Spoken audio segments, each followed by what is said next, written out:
Jeffrey's a loser, but he thinks he's great. I don't need to work out. Why would I read a book? He doesn't see his weaknesses. Jeffrey is full of ego, and that blinds him. That stops him from ever being able to even get close to his potential. So many young men are like Jeffrey. They don't realize that they aren't good enough, and so they don't put in the work. They don't try to bring up their weak points. They're content with sitting around and watching porn and playing video games, watching shit on Netflix, watching sports, drinking beer, eating shit food. It's a very sad reality because all of that instant gratification, all of that indulgence in pleasure truly catches up with these men. If you haven't noticed it in your Jeffrey friends just yet, that their lives are getting incredibly worse, that they're getting fat, they're getting unhealthy, they're getting broke, you will soon. Adonis is the best man amongst us, but it's strange. He doesn't act like it. He is so incredibly humble. Ego and Adonis don't match, just like Asian men and paying taxes. Just like video editors and paying taxes.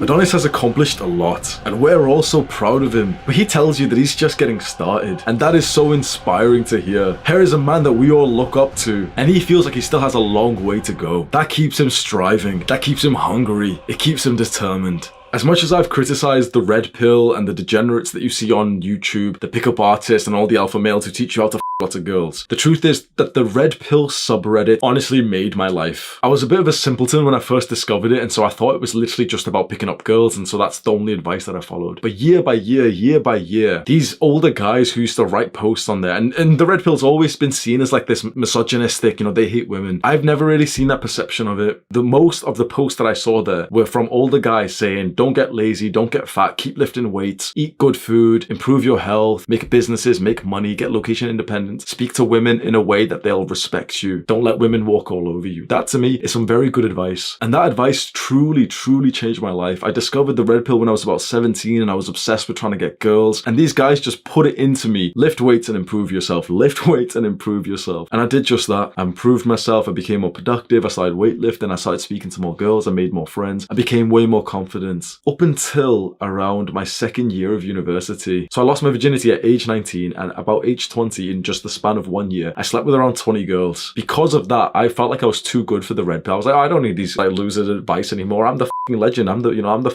boy. Everyone likes me. I don't need more advice. So I stopped reading it. And you know, it's so interesting that my life perfectly correlated up and down with how active I was on there. The moment that I stopped following and reading the red pill and I was getting all these guys to encourage me, I got lazy. I started committing to girls that I shouldn't have. I got feelings for girls that I met from nightclubs. I started eating food, started taking way more drugs, started smoking weed every day. So as I stopped reading the red pill, my life went down. And you know what's interesting? About a year and a half later, I started reading the red pill again and my life went back up again. I thought that I was good enough. I thought that I was too good. I thought that I was like literally, oh, I get the most girls on this entire thing. No one gets girls like me. And my whole life got worse because of that level of ego that I had. If you're a young man going through your self-improvement right now, keep yourself in check. Ego is the enemy, and it can truly blind you of your weak spots. Imagine you're a guy who's going to the gym and you have this ego that, you know, you're so big, you're so massive, and you never realize that you have like an extremely lagging part like your chest, and in the end your physique just looks weird. You need to have the humility to take stock of your life and see which places that you're not so great at, because the truth is you are not good enough, and that's a good thing. If you can have this idea in your mind, nope, I'm not good enough yet, that's such a good mindset. Because think of your Jeffrey friends, think of the people that you went to high school with, think of those people who do think that they're good enough. They're the ones who play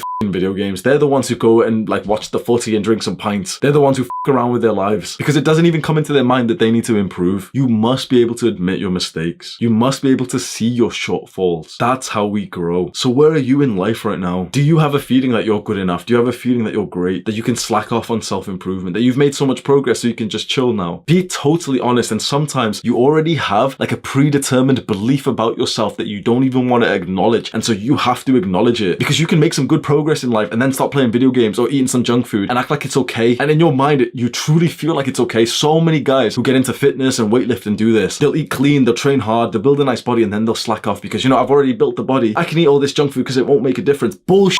All of these predetermined beliefs that you have in your mind start to challenge them, and it's incredibly difficult to do that. This is where accountability is so incredibly important. Get a close friend, like a brother who will not lie to you, who will not sugarcoat, and ask him, and have the humility to consider what he says could be real. Because your friend could say, yeah, you've been eating a bunch of food recently, and you'll be like, no, because there was a video that said that it doesn't matter what you eat, fuck off. Man, I'm so grateful for the years that I spent reading the Red Pill. I won't say it turned me into a degenerate. I turned myself into a degenerate because I didn't kind of know what else, I could be doing and everything. But having thousands of guys active on a subreddit where it was all just about encouraging each other to be better and to expect more from the people in our lives, that was incredibly valuable. The amount of men who would, like, every single time I would post, every time I would comment, every time I'd ask a question, people would call me out on my shit. And the majority of times I couldn't even listen to them because my ego blinded me. I was so certain I was right. I would post something with 100% certainty that I was right and anyone who disagreed with me was wrong, and I wouldn't even listen to the tens, 100 comments of people disagreeing with me. But even then, there was enough moments that really caused a lot of growth for me. Getting your views challenged, allowing yourself to sit there with this feeling of like,